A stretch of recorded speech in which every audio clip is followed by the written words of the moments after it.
বালার নাম লক্ষণার সঙ্গে সাম্যের শুভ বিবাহ। যদি দর্শক মন্ডলী এতক্ষণে হস্তিনা নগরের যুবরাজ দুর্যোধন নিজ রাজসভায় আগমন করছে।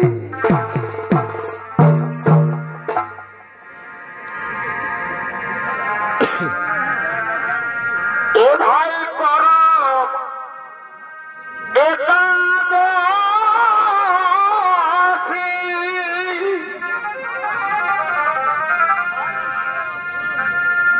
ওই আমি হব উপবাসী।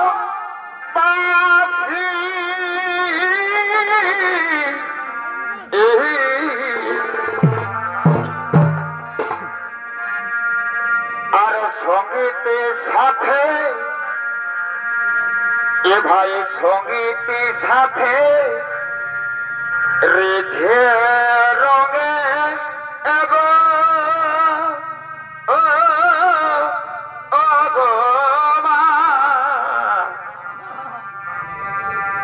খেয়া লেরা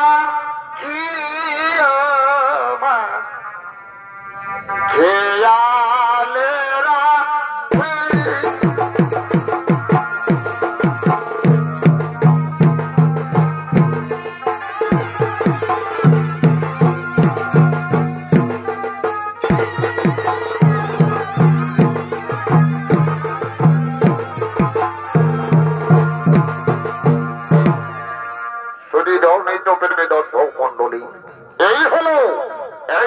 হস্তিনাপুরের এই অধিপতি মহারাজ ধৃতরাষ্ট্রের পুত্র যুবরাজ দুর্যোধন নিজ রাজসভায় আগমন করতে চলেছে।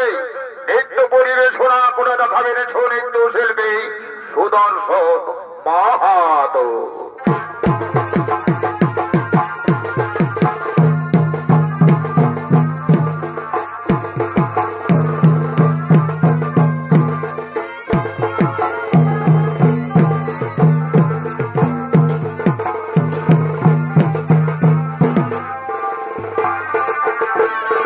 বাবুর বাবা সোনাত পাবে ও ভাই একে দিন তাকে মা করে গো। বাবুর বাবা সোনাত পাবে একে দিন তাকে মা করে গো।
লক্ষ নারীতে পরিগণিত হয়েছে। তাই তো কন্যাকে নিয়ে আমি মহাচিন্তায় চিন্তিত। হ্যাঁ হ্যাঁ, মনে পড়েছে আমার। এখন আমার মন্ত্রী সেনাপতিদেরকে করিব স্মরণ, তাদের কাছ থেকেই জেনে নেব আমার কন্যা লক্ষ্মণাকে এখন কি করা যাবে। কোথায় কোথায় ওরে আমার মন্ত্রী সেনাপতিগণ, তোমরা অবিলম্বে আমার সম্মুখে করো আগমন, অবিলম্বে আমার সম্মুখে করো আগমন।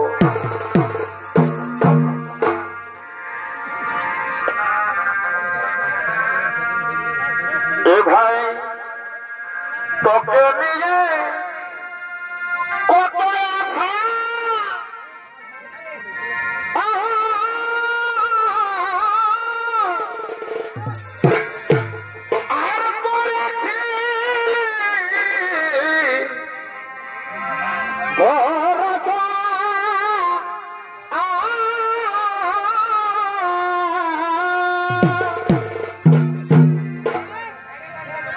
এ ভাই তোকে নিয়ে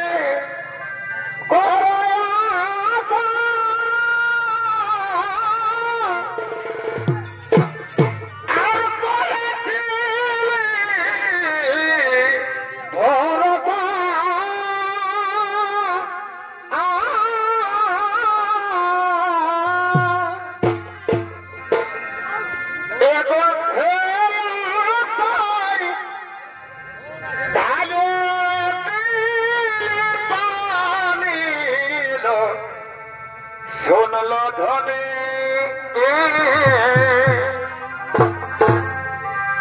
বিরতি করে করি নাই মানিল, শোনল ধনী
মন্ত্রী সেনাপতিগণ, আমার একমাত্র কন্যা লক্ষ্মণা দিনের পর দিন বড় হয়ে গেছে।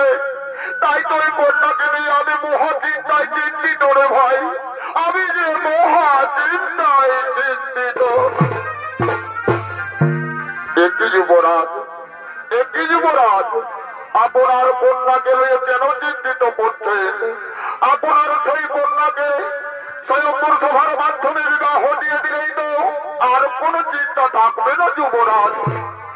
ঠিকই বলেছ, ঠিকই বলেছ আমার মন্ত্রী সেনাপতিগণ, তোমরা ঠিক কোথায় বলেছ। কিন্তু কেমন ভাবে আমি স্বয়ম্বরের সংবাদ দূর দূরান্তরে পৌঁছে দেব এ তো আমি বুঝে পাচ্ছি না মন্ত্রীগণ, এ তো আমি বুঝে পাচ্ছি না। অহ যুবরাজ, অহ যুবরাজ, বাদ্যকরকে ডেকে স্বয়ম্বরের সংবাদ দূর দূরান্তরে পৌঁছে দিতে হবে, তাহলে আর কোনো অসুবিধা থাকবে না যুবরাজ, আর কোনো অসুবিধাই থাকবে না। ঠিকই বলেছ ভাই মন্ত্রী সেনাপতিগণ, বাদ্যকরকে দিয়েই আমি স্বয়ম্বরের সংবাদ দূর দূরান্তরে নগরে নগরে পৌঁছে দেব। তোমরা ঠিক কোথায় বলেছ। চলো ভাই, আর বিলম্ব করবো না, আমরা তার ব্যবস্থা করি, আমরা তার ব্যবস্থা করি।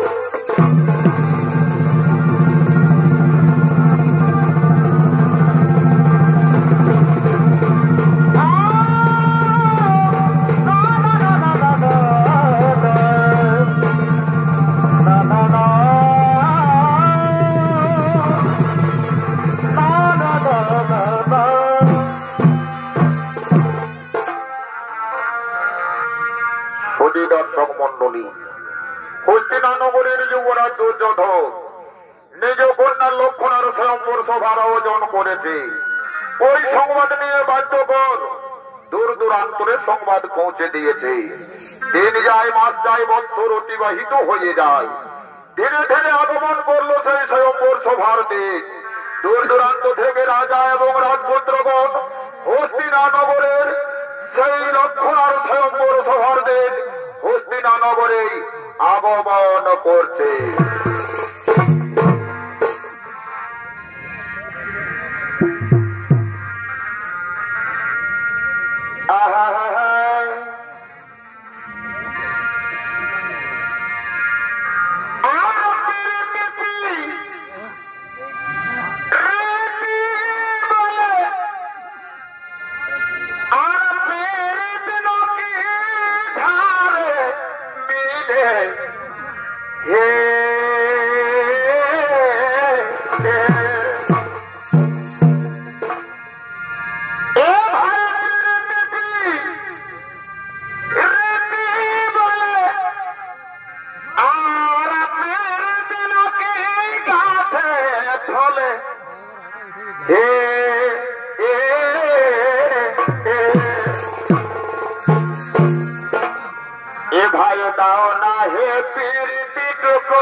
ভালোবাসার ময়না পাখি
অন্যদিকে হস্তিনানগরের রাজকুমারী লক্ষণা তাদের সখীদের সহযোগে ফুল বাগানে ফুল তোলার জন্য আগমন করছে।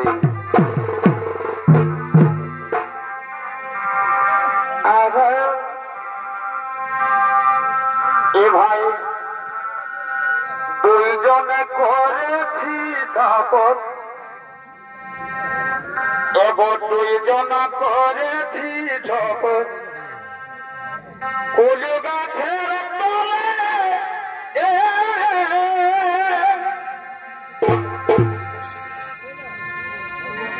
আমি নাই করব বিহা, তোর বিহা নাই হলে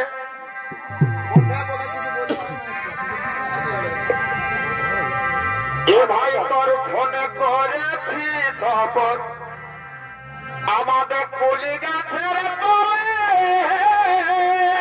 আচ্ছা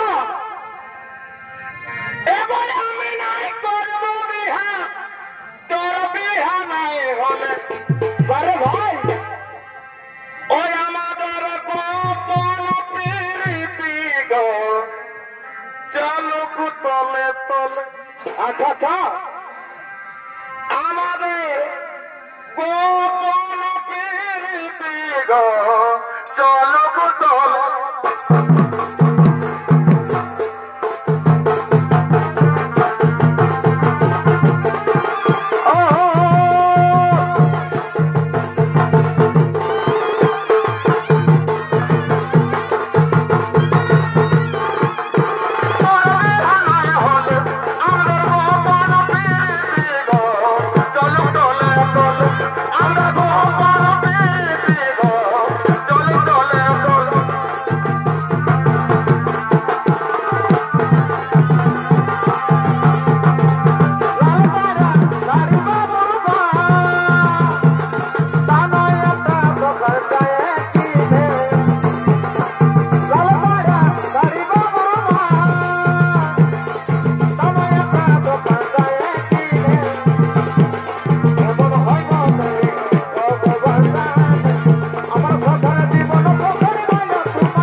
পাবো তো?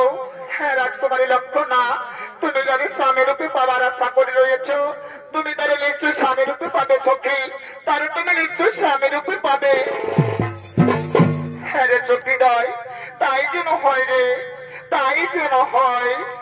ওদিকে ওদিকে শ্রীকৃষ্ণ নন্দন সাম্ব হস্তিনা নগরীর ফুল বাগানে উপস্থিত হয়ে বলছে, হ্যাঁ এই তো আমি হস্তিনা নগরীর ফুল বাগানে করেছি আবাবন, কিন্তু ওই যে দেখা যায় গভীর ফুল বাগান মাঝে তিনি রমণী মিলে করছে, গল্প করছে, কথোপকথন। কখনো বলছে রাজকুমারী, কখনো বলছে লক্ষণা। আমার মনে হয় ওই হলো দুর্যোধনের কন্যা লক্ষণা, তার স্বয়ংবর সভা আয়োজিত হয়েছে। হ্যাঁ হ্যাঁ, তাই তো আমি এগিয়ে যাব, আমি দেখবো সেই রাজকুমারীর কেমন রূপ, কেমন তার অঙ্গের বরণ। হ্যাঁ হ্যাঁ, এগিয়ে যাই, এগিয়ে যাই, এগিয়ে যাই, এগিয়ে যাই, এগিয়ে যাই, এগিয়ে যাই।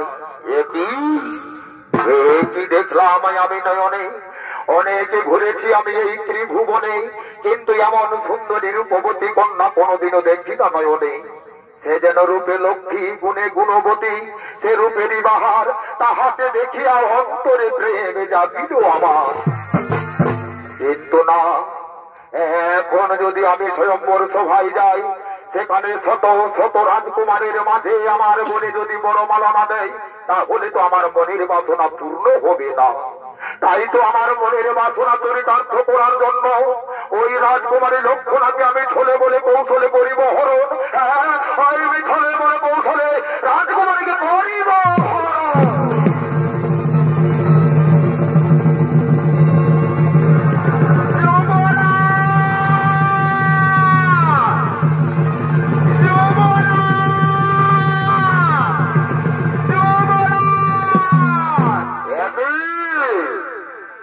সখীগণ। বিবাহিত যুবরাজ যুবরাজ বলিয়া চিৎকার করছ। যুবরাজ, অপরাধ মার্জনা করিবেন যুবরাজ। আপনার কন্যা লক্ষণার সঙ্গে আমরা ফুল বাগানে গিয়েছিলাম ফুল তুলতে, কিন্তু সেখান থেকে অর্চনা কুমারী আমাদের রাজকুমারীকে হরণ করে নিয়ে গেল মহারাজ। আমরা তার পরিচয়ই জানি না। কে বললে সখীগণ? সূর্যবংশীয় রাজকন্যাকে হরণ করে নিয়ে গেছে, তার এত সাহস, তার এত স্পর্ধা, আমার সূর্য বংশের গায়ে কলঙ্কের দাগ লেপন করেছে। না না না, এ তো আমি সইতে পারি না। শোনো শোনো শোনো, দূর দূরান্ত থেকে আগমনকারীরা যাও, রাজপুত্রগণ যাও যাও, তন্ন তন্ন করে খোঁজ করো এই ধরিত্রী ধরিত্রী মা ধরে, যেখানে পাবে দুষ্ট দুরাচারী কন্যা হরণকারীকে চাবুক মারতে মারতে নিয়ে এসো আমার রাজমহলে। তাই তো লাভ, তাই তো মহারাজ, তাই তো লাভ, তাই তো লাভ।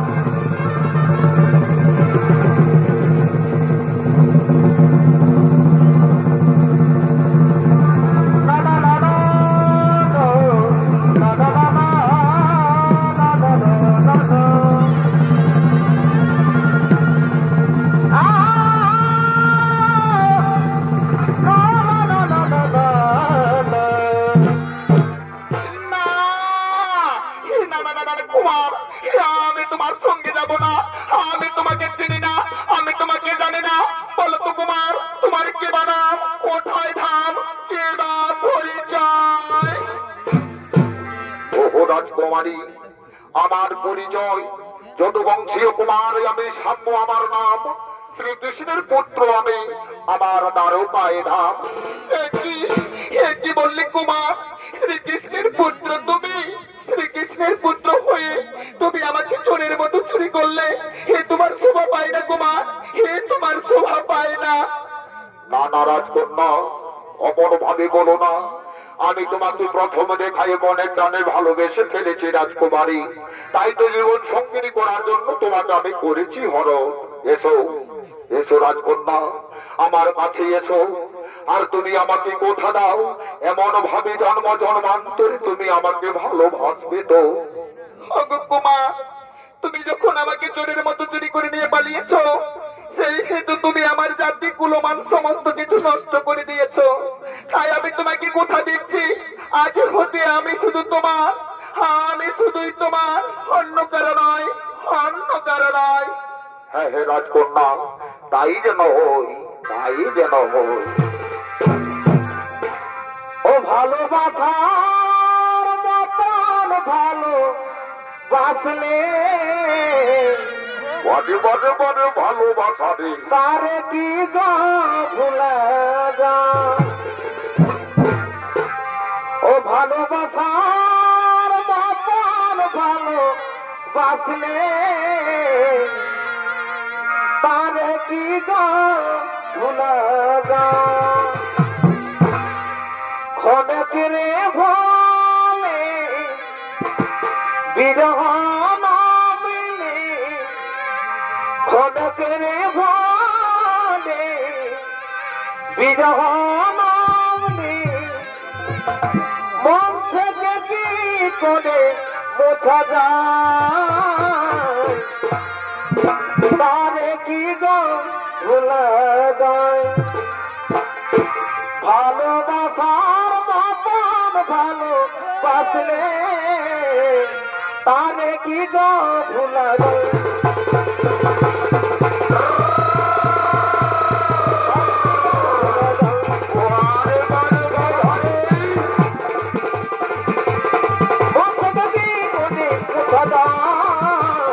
তারে কি গো ভুলে যায় ভালোবাসার মতন ভালো বাসলে তারে কি গো ভুলে যায়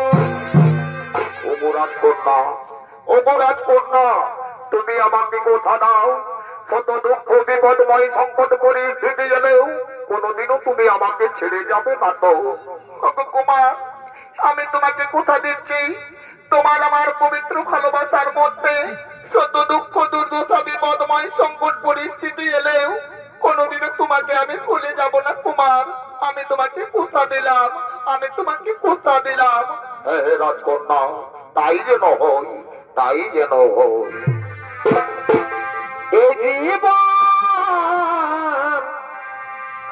জীবন তোমাকে দিলাম গো বন্ধু বাজে বাজে কথা নেই তুমি শুধু ভালোবাসা দিও ও গো বন্ধু তুমি শুধু ভালোবাসা দিও সুখে আসু তুমি যে আমার প্রিয় থেকে বেশি প্রিয় আচ্ছা আচ্ছা আচ্ছা আচ্ছা তুমি শুধু ভালোবাসা দিও তাই মনের আনন্দে লক্ষ্য না করে অমর ও আজ থেকে চুরি করে আজ দুইজন বন্ধু একত্রিত হয়ে নদী কিনারে প্রেমের খেলায় মাতোয়ারা হয়েছে তুমি শুধু ভালোবাসা দিও ও গো বন্ধু তুমি শুধু ভালোবাসা দিও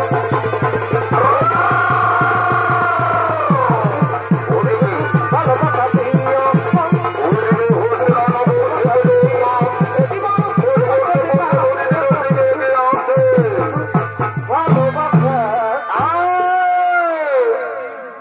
বারে বারে বেটা খুবই জোর আমাদের রাজকন্যাকে চোরের মতো চুরি করে নিয়ে গেছে এই নদী তীরে প্রেমের খেলায় মাতুয়ারা শোনোরি ভাই আমার মন্ত্রী সেনাপতিগণ এখনই এই দুষ্ট দুরাচারীকে ধরে নিয়ে যাবো রাজী অন্তপুরে এখনই ধরে নিয়ে যাবো রাজী অন্তপুরে চল চল সৈদানে চল তুই রাজু ভাই চল সৈদা চল তুই রাজু ভাই চল তুই রাজু ভাই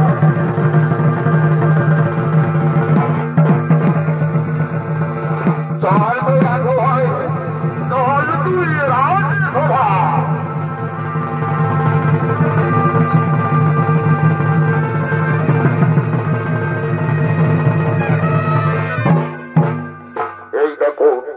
এই দেখুন মহারাজ এই দুষ্টমতি দুরাচার আমাদের রাজকন্যাকে হরণ করেছে কে ও এই কুমার বাহ দেখলে তো কোনো মন্দ নয় আচ্ছা বলো তো কুমার তোমার কিবা নাম কোথায় ধাম কিবা পরিচয় যুবরাজ অপরাধ মার্জনা করবেন যুবরাজ আমার পরিচয় যদুবংশীয় কুমার আমি সাম্য আমার নাম, শ্রীকৃষ্ণের পুত্র আমি, আমার দ্বারকায় ধাম।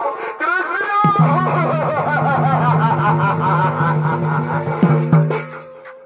ওরে তুই শ্রীকৃষ্ণের পুত্র তুই, তবে এই জন্য কোথায় বলে চোরের বেটা চোরেই হোক।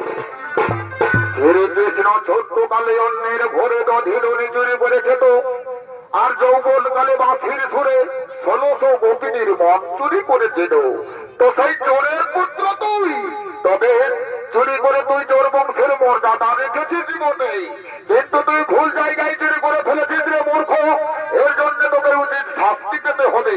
শোনো রে আমার মন্ত্রী সেনাপতিগণ, এই দুষ্ট দুরাচারকে বন্দী করে অন্ধকার কারাগারে নিক্ষেপ করো এবং চাবুকের উপর চাবুক মেরে পিঠিয়ে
সর্বাঙ্গ আমার মানের চোটে জড়ো জড়ো হয়ে গেল।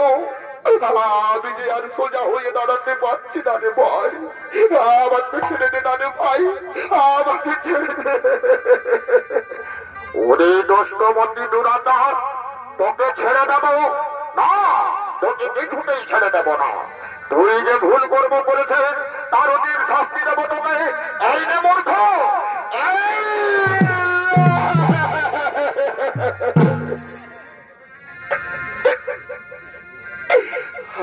আজ যে আমি শুনতে পারি না। হে ভগবান, সে কি আমার ভাগ্যে লিখেছিলি ঠাকুর? আজ পবিত্র ভালোবাসায় আবদ্ধ হতে গিয়ে সে কি আমার দুর্দশা হলো বিধি?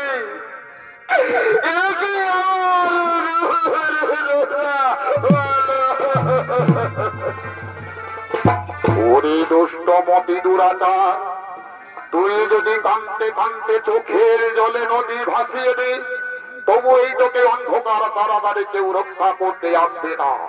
তাই বলি মূর্খ, তুই মূর্খ, তুই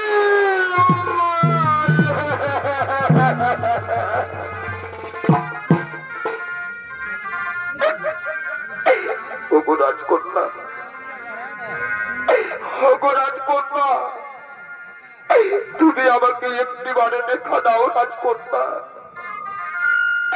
আগে তোমাকে ভালোবেসে আমার কি দুর্দশা হলো রাজকন্যা। আমি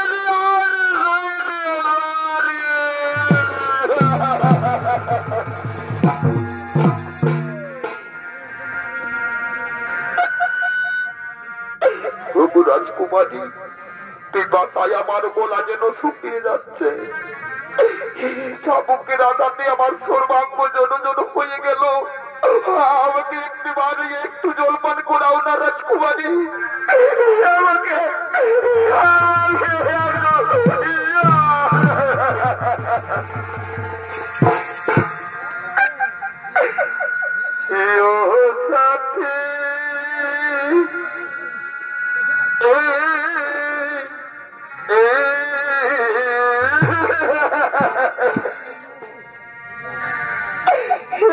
একবার দেখে যা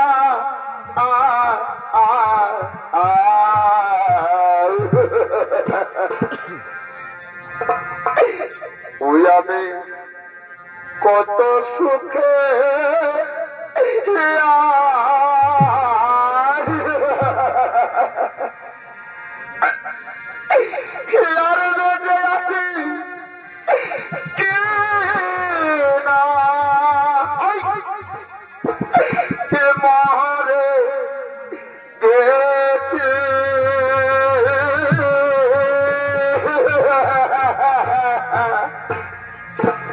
ভাই আমার মন্ত্রী সেনাপতিগণ ওই দুষ্ট দুরাচার রাজ অন্ধকার কারাগারে কি যেন বলছে, সে যেন বলছে আমি মরে আছি কে না বেঁচে রয়েছি, একবার এসে দেখে যাও।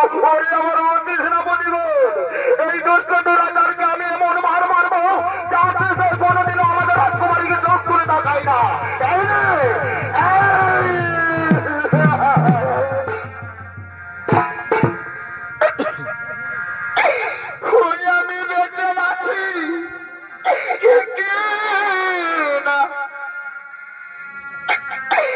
মোহরে গেছি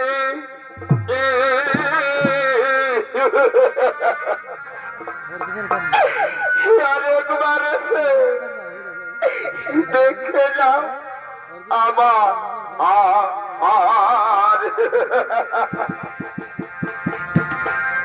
কত সুখে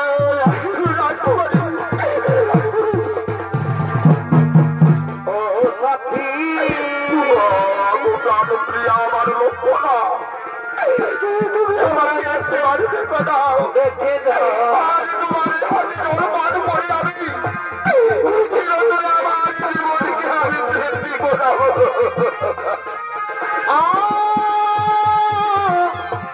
না না না না না না না না না রাজকুমারী আমাকে দেখা দাও,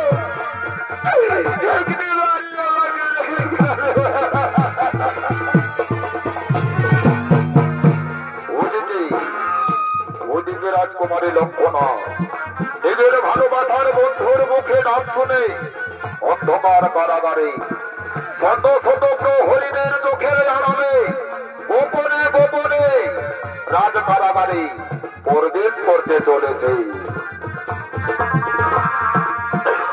আর সেই ছিল পালে আমার সেই ছিল এ ছিল গোপালে আমার ওদিকে রাজকুমারী লক্ষণা নিজের ভালোবাসার বন্ধুকে জলপান করানোর জন্য শত শত প্রহরীদের রাজকারাগারে প্রবেশ করতে চলেছে। এ ছিল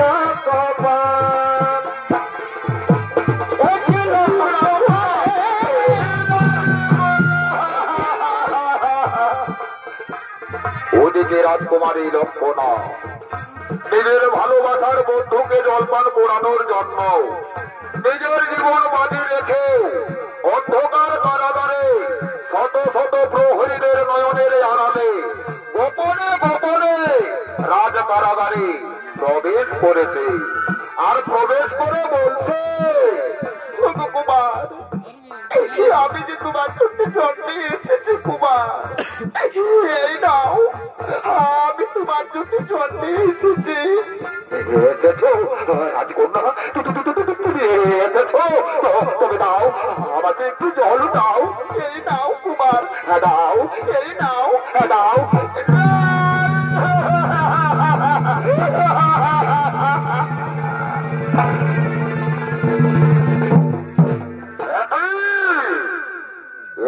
অহংকারী রাজকুমারী তোমার বাবার কথা মতো এই দুষ্ট দুরাচারকে শাস্তি দিচ্ছি, আর তুমি কিনা এসেছো জল খাওয়াতে।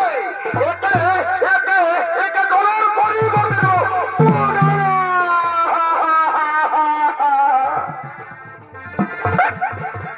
কুমার, কুমার, তোমার দুঃখ দেখে আমি আর এসে থাকতে পারছি না। রাজকুমারী, তুমি এখানে আসছে গোনা, তুমি দেখছো না আমাকে এই কুলাঙ্গার গুলো মেরে মেরে কেবল আমার সর্বাঙ্গ ক্ষত বিক্ষত করে দিয়েছে। তুমি যাও রাজকন্যা, তুমি অন্তপুরে যাও, নইলে নইলে তোমাকে উদারা ছাড়বে না। না বন্ধু, তোমাকে ছাড়া আমি বাঁচব না। আমি জীবন যৌবন দিয়ে তোমাকে নিজের মনে ভেবে নিয়েছি। যদি মরতে হয় তো একসঙ্গেই মরবো, আর যদি বাঁচতে হয় তো একসঙ্গেই বাঁচবো। তবু তোমাকে আমি ছেড়ে যাবো না, তোমাকে ছেড়ে যাবো না। ভাই মন্ত্রী সেনাপতিগণ, এই দোরা তারি থেকে এখন জোর করে টানতে টানতে রাজে অন্তপুরে নিয়ে যাও। এখন টানতে টানতে রাজে অন্তপুরে নিয়ে যাও। চল চল হয়ে যাবে, চল।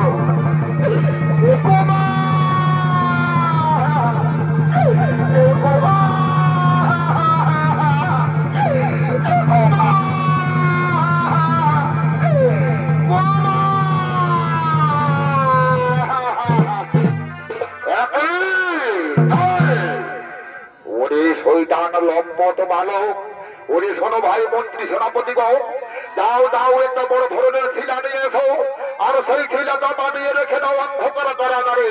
আর তবু যদি না মারা যায় তাহলে নিজ হাতে তাকে হত্যা করবো।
ওদিকে সামনের বাঁচাও বাঁচাও আত্মনাদ শুনে শ্রীকৃষ্ণের জ্যেষ্ঠ ভ্রাতা বলরাম হস্তিনানগরের রাজকারাগারের সম্মুখে উপস্থিত হয়ে বলছে, তাই তো বাঁচাও বাঁচাও বলে কে যেন করে আত্মনাদ।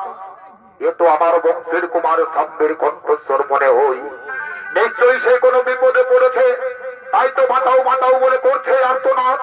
ওরে পুত্র সাম্য, তুই একটু অপেক্ষার কর বাবা, আমি তোর কাছে আসছি, আমি তোর কাছে আসছি।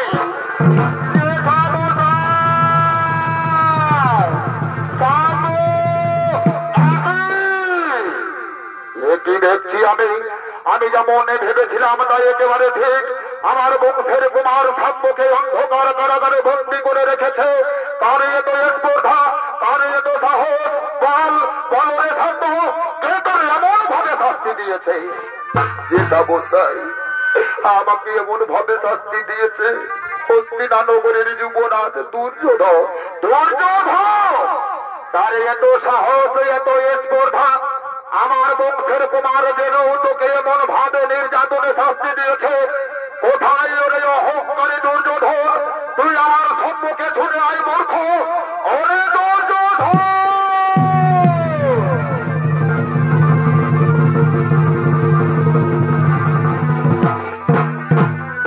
গুরুদেব, কিবা হেতু দুর্যোধন দুর্যোধন বলিয়া চিৎকার চিৎকার করছে, ওরে অহংকারী লম্পট রাজা দুর্যোধন, তুই আমার বংশের কুমার সাম্যকে কেন এমন ভাবে অন্ধকার কারাগারে বন্দী করে রেখেছিস?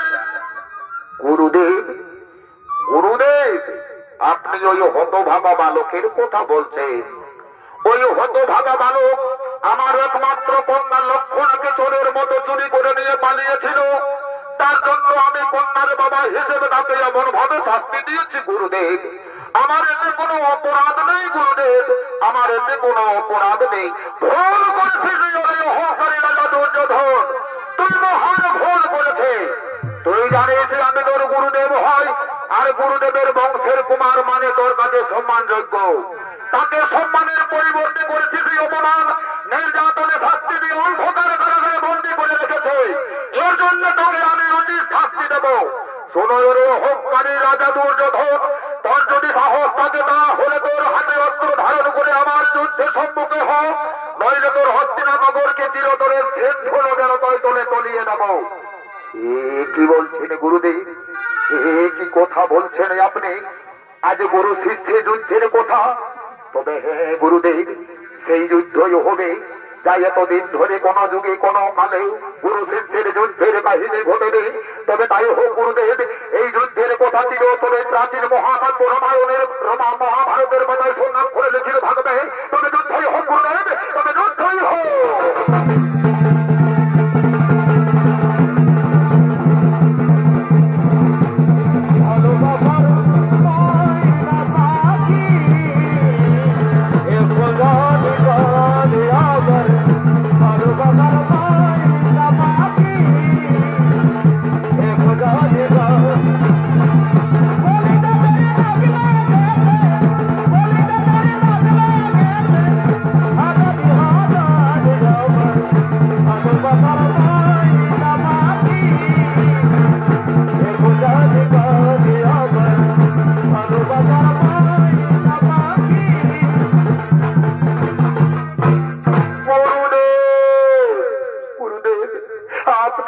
ক্ষমা করে দিন গুরুদেব, আমি না জেনে না বুঝে অহংকার বসে আপনার সঙ্গে যুদ্ধ করেছি গুরুদেব। আপনি আমাকে ক্ষমা করে দিন গুরুদেব, আপনি আমাকে ক্ষমা করে দিন। ওরে অহংকারী দুর্যোধন, আমি তোরে ক্ষমা করে দিলাম। তবে যা বলছ, আমার বংশের কুমার শান্তকে তুই চিরতরে অন্ধকার কারাগার থেকে মুক্ত করে দে। বাধ্য চিরতরে অন্ধকার কারাগার থেকে মুক্ত করে দে। ঠিক আছে গুরুদেব, আমি তাই যাচ্ছি গুরুদেব, আমি তাই যাচ্ছি। তোমাকে আমি চিরতরে অন্ধকার কারাগার থেকে মুক্ত করে দিলাম, অন্ধকার কারাগার থেকে মুক্ত করে দিলাম। কিন্তু গুরুদেব, আপনার কাছে আমার একটি মিনতি গুরুদেব। একই দুর্যোধন, আমার কাছে কি দেব মিনতি গুরুদেব? আমার বংশের কন্যা লক্ষ্মণাকে আপনার বংশের কুমার সাম্য যখন চোরের মতো চুরি করে নিয়ে পালিয়েছে, সেই হেতু আমার কন্যাকে তার হাতে তুলে দিয়ে আমি চিরতরে কন্যাদায়গ্রস্ত বাবা হতে মুক্তি পেতে চাই গুরুদেব। বলুন, এতে আপনার সিদ্ধান্ত কি? ওরে দুর্যোধন, এ তো তোর যে সিদ্ধান্ত বৎস, এই সিদ্ধান্তকে আমি শিরোধার্য বলিয়া পরিগণিত করিলাম। শোনো বৎস দুর্যোধন, আর বিলম্বন করো না, তাড়াতাড়ি নিজ কন্যাকে সামনের হাতে তুলে দিয়ে চিরতরে কন্যাদায়গ্রস্ত বাবা হতে মুক্তি হ বৎস, চিরতরে কন্যাদায়গ্রস্ত বাবা হতে মুক্তি হ। ঠিক আছে গুরুদেব, তাহলে তাই করছি। ওরে কে কোথায় আছে? আমার কন্যা লক্ষ্মণাকে বধূ সাজে সজ্জিত করে তাড়াতাড়ি ছাদ না তোলে নিয়ে যায়।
দুটি যদি বাবা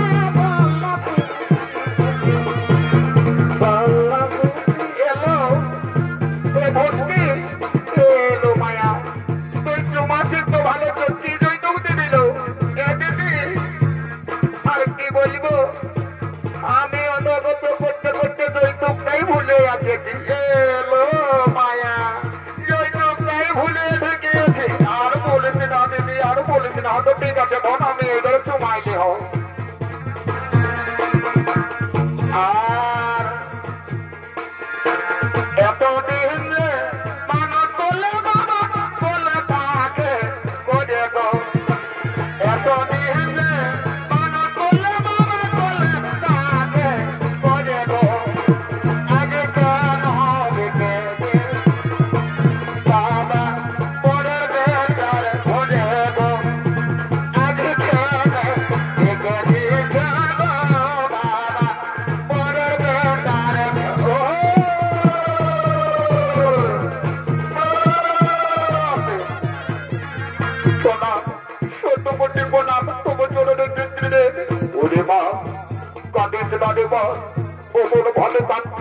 চোখের জল ফেলতে ফেলতে আমার বাড়ি ত্যাগ করে শ্বশুর বাড়িতে যাও ধানে মা সেটা তো যে ধানে আছে রে মা একদিন প্রতিদিন মেয়েকে তার বাবা মাকে ছেড়ে দিয়ে স্বামীর সঙ্গে তার স্বামীর বাড়িতে যেতে হইলে মা স্বামী হলো তার নিজের মানুষ রে মা স্বামীর ভরেই হলো তার নিজের বাবা